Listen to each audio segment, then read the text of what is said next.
गोष्ट तुझी आणि माझी भाग पहिला पार्ट 1 मराठी कथा रोमॅन्टिक मराठी कथा। शनिवार उजडला, दुपारी तो तिला घेऊन आला। विचारपूस झाली तिची, त्याच्या बाबांशी भेट झाली। धाकटी सुनबाई त्यांना त्यांच्या पसंतीत उतरली, गप्पा रंगल्या। तो मात्र अजूनही रागातच होता। तिला आणून सोडलं त्यानंतर तो देखील खोलीतून बाहेर आलाच नव्हता। ही त्याची राग दाखवण्याची पद्धत आहे हे तिला त्या दिवशी कळलं। तो रागात होता कारण सुट्टीनंतर भेट तर नीट झालीच नव्हती आणि मिठी दूरच राहिली। साधा स्पर्श झाला नव्हता आणि त्याला तिची खूप सवय झाली होती। गेल्या वर्षभरात बोलण्यापेक्षा तिने मारलेल्या मिठीतून त्याच्यापर्यंत अनेक गोष्टी पोहोचायच्या। आता त्या भावना तो मिस करत होता। त्या दिवशी त्याने तिच्या इच्छेविरुद्ध मिठी मारली होती, त्यामुळे ती बावरली होती। पण आता खरं ती त्याला जवळ हवी होती हे तिला कळालं होतं। तिच्या आवडीचा मेनू होता खास। तिला बसायचा आग्रह झाला पण तिने सांगितलं की वहिनींसोबत बसेन।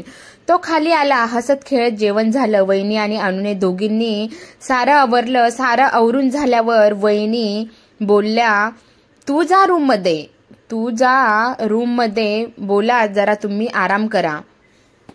संध्याकाळी चहाच्या वेळेवर हाक मारेन मी, तसंही सारे झोपले, जा बिंदास, असं सांगून त्या आपल्या रूमकडे गेल्या। ती वर आली आणि दारावर टकटक केला आणि त्यांनी वाट बघत असल्यासारखं दार उघडलं। ती आत येऊन बेडवर बसली। त्याने दार लावून घेतलं आणि तिच्या जवळ येऊन बसला। आज ती स्वतःहून त्याला बिलगली। सॉरी, माझं दुर्लक्ष झालं ना तुमच्याकडे, ती म्हणाली।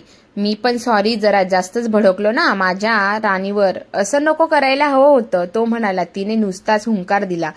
गप्पा मारता मारता ती म्हणाली, चला ना आपण गच्चीत जाऊ, पाऊस पण थांबलाय। दोघे गच्चीत आले। गच्चीत थोड्या थोड्या कुंड्या लटकवल्या होत्या, त्यातून छोट्या फुललेली वेली खाली लगदल्या होत्या। दूर कुठेतरी हिरव्या टेकडीचं टोक दिसत होतं। आताच पाऊस थांबला होता, त्यामुळे आकाश निर्भ्र झाला होता। ओल्या मातीचा सुगंध सर्व दूर पसरला होता। अशा वातावरणात दोघांनी राहिलेल्या साऱ्या गप्पा मारल्या। फ्रेश होऊन 4 वाजता दोघे खाली आले। घरच्यांशी थोड्याशा गप्पा झाल्यानंतर ते 5च्या दरम्यान निघाले। 3 दिवसांनी म्हणजे 5 जुलैला बुधवारी तिचा वाढदिवस होता आणि तो त्याला स्वतःहून आठवावा अशी तिची इच्छा होती। न जाणो तो काहीतरी सरप्राईज प्लॅन करत असेल अशी शंकाही तिच्या मनात येत होती। आणि इथेच त्याचा गोंधळ उडाला होता की 3 दिवसांनी नेमकं आहे तरी काय। शेवटी त्याने वैतागून विश्वाला कॉल केला आणि तिने त्याला तिचा वाढदिवस असल्याचे सांगितले। तेव्हा त्याच्या डोक्यात प्रकाश पडला आणि त्याने आपण विचारल्याचं भासावायचं आणि संध्याकाळी छान सरप्राईज द्यायचं असं ठरवलं। ती वाढदिवसाच्या आदल्या रात्री तो विश करेन म्हणून 12 पर्यंत बसून राहिली, पण त्याचा फोन आलाच नाही। त्यामुळे मग ती जरा नाराजीने झोपी गेली। सकाळी उठल्यावर घरच्यांनी विश केलं। कॉलेजला आल्यावर मैत्रिणींनी गलका केला। शिक्षकांनीही शुभाशीर्वाद दिले। मैत्रिणींना पार्टी दिली। पण पूर्ण दिवस तिला त्याच्या एका कॉलची प्रतीक्षा होती। पण जसा जसा दिवस सरकत होता ती अस्वस्थ होत होती। शेवटी संध्याकाळ झाली। कॉलेज सुटलं, निदान आता तरी तो बाहेर उभा असेल या आशेने ती बाहेर आली, पण बाहेरही तो नव्हता। शेवटी न राहून तिनेच मेसेज केला, कुठं आहात? त्याने रिप्लाय दिला, कामात आहे, नंतर बोलू।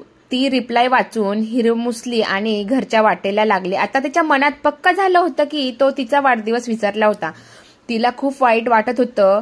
महापाशाला तिने बस पकडली। तिला जागाही मनाजोगती मिळाली। तिला खिडकीजवळ बसायला आवडायचं। खिडकीतून येणारे मंद हवेचे झुळक आणि कानातल्या इयरफोनवर वाजणारी आवडीची गाणी आणि यांच्या लयीवर बंद होणारे डोळे। पण आज तिचे मन व्यथित होते, त्यामुळे येणाऱ्या हवेच्या झुळकेचे तिला भान नव्हतं। कानात वाजणाऱ्या गाण्याशी ती आज एकरूप होत नव्हती। दुःखी मनाने ती बसमधून उतरली। घराच्या दारात एक 4 चाकी गाडी उभी होती। तिला गाडी ओळखीची वाटली।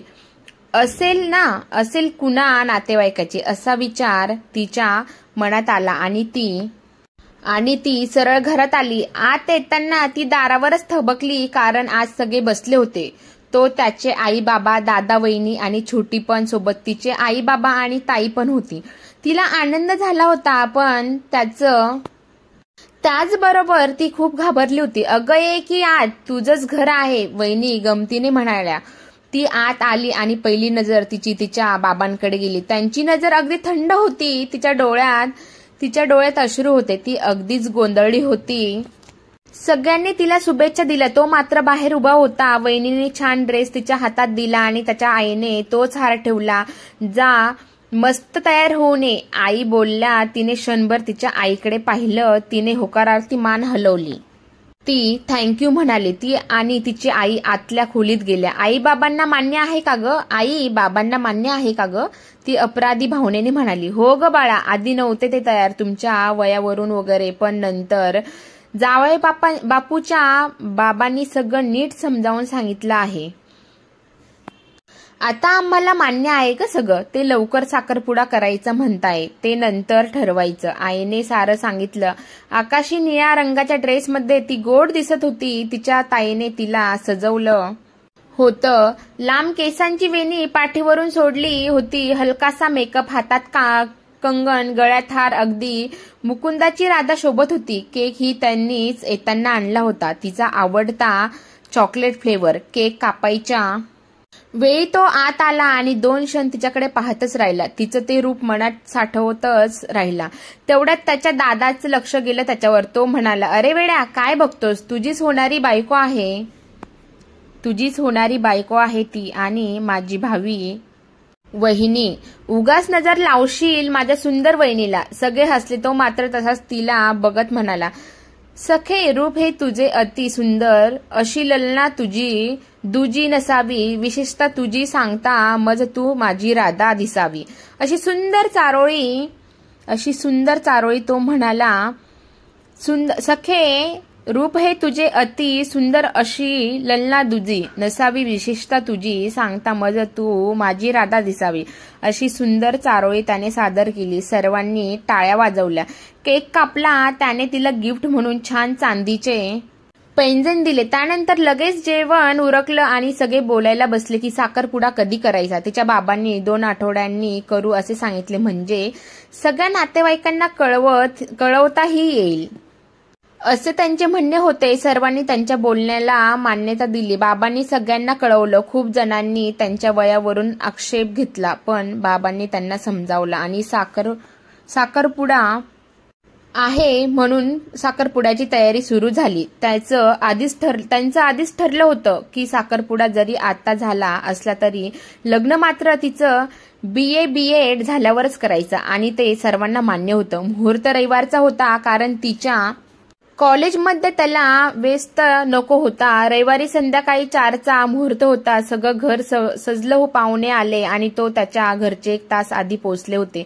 वहिनी आणि तिची ताई दोघे तिला सजवण्यात गुंग होत्या, तर तो आणि बाबा गप्पा मारत होते. त्याचं अर्धलक्ष मात्र तिच्या खोलीकडे होतं. आया पाहुण्यांचं करण्यात गुंतल्या होत्या. सगळं घर हसत खेळत होतं.